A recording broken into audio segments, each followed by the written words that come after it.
crops, tinatayang 3 hanggang 4 na milyong piso ang sinasabing kape. Sa mais, 85 milyong piso ang halaga ng mga pananim na nasira. 46 na milyong halaga naman ng mga pananim na palay ang di na rin mapapakinabangan dahil sa tagtuyot. Ang mga palayan at maisan sa bayan ng Rizal, mula 80 hanggang 70% ang nalugi dahil sa El Nino. Walang irigasyon ng mga taniman at umaasa lang sa naipong tubig ulan at mga water pumps. Pero dahil tagtuyot, natuyo ang mga reserbang tubig ulan. Yung place area po natin is a valley. Parang ka-level natin ang Tugigaraw na naulat nga noon na one of the hottest place in the Philippines. So, yun po yung geographical location ng problema. Mel, hilingin nga ni Governor Jasin sa Provincial Board na magdeklara na ng state of calamity sa buong probinsya. Ang parte ng calamity fund ay ibibili raw ng mga water pump para maitulong sa mga magsasaka. Balik sa'yo, Mel.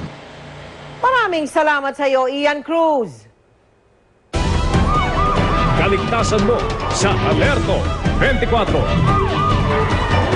Isang lalaki ang inaresto matapos siyang magpaputok ng sumpak sa isang rambulan sa Marikina. Si James Velasquez, naka-alerto 24, eksklusibo.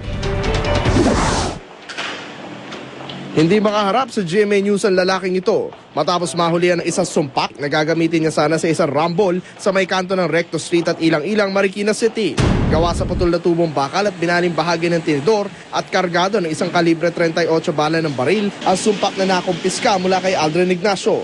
Nadatnan daw ng pulis Marikina, mahigit 50 taong nagsusuntukan at nagbabatuan sa lugar.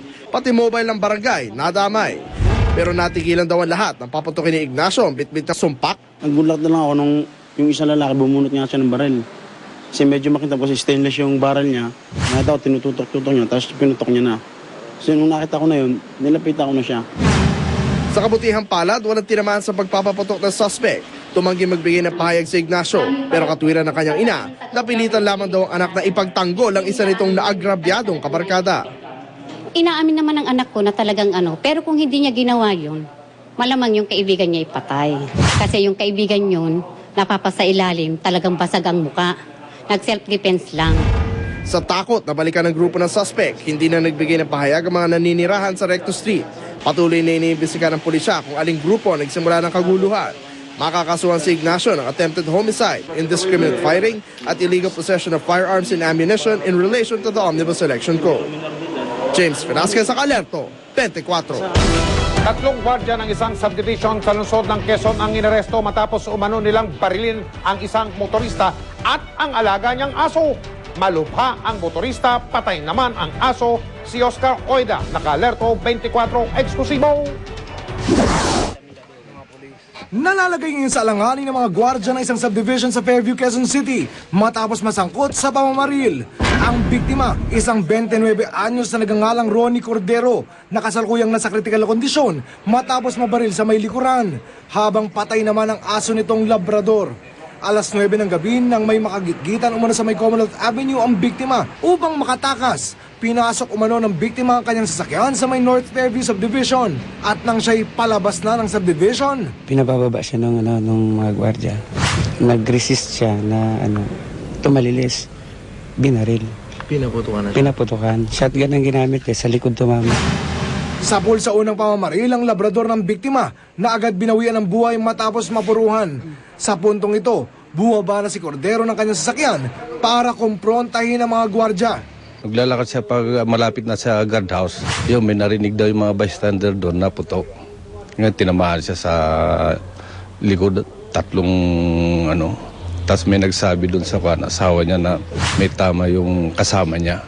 Hindi sure yung nung pinunta niya, nakita na nandun nakadapa. Pero ayon sa mga naarestong gwardya, di sila ang bumaril sa biktima, kundi ang mga kasamahan nila na di naman nila masabi kung saan nagpunta. Nagkataon lang daw na sila ang inabutan ng mga pulis sa lugar. Sino man may kasalanan yan, di umano na lang. Kasi kawawa naman kami, magdudusa kami na walang kasalanan kami. Konsensya na lang yung mga nagpaputok. Nakatakdang sumailalim sa investigasyon ang 3 gwardya. Ipapabalistics din ang mga baril na nakumpiska sa kanila upang malaman kung nagamit nga ba ang mga ito sa nangyaring pamamaril. Pinaghahanap na rin ang 2 pa nilang kasamahan. Oscar Oida, naka-alerto 24. Hindi raw tama na iugnay si Senador Noynoy Aquino sa kontrobersyang kinasasangkutan ng kanyang kapatid na si Chris. Kahapon, nag-walkout si Rufa Gutierrez sa programa nila ni Chris dahil sa isang pahayag ni Chris. Naging dahilan ito para banata ni Annabel Rama si Chris at maging si Noynoy.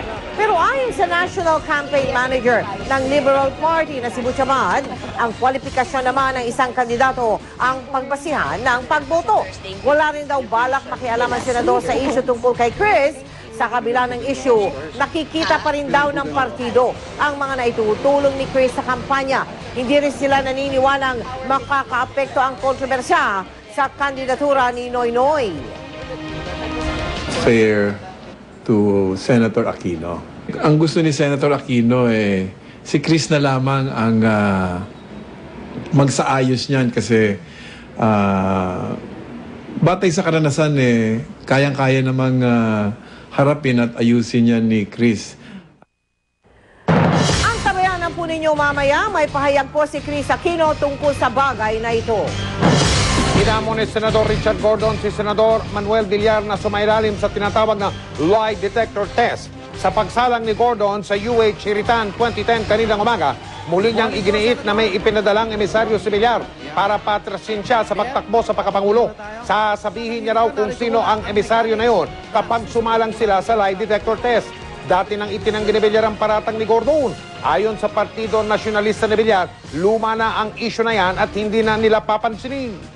Madam Sharita,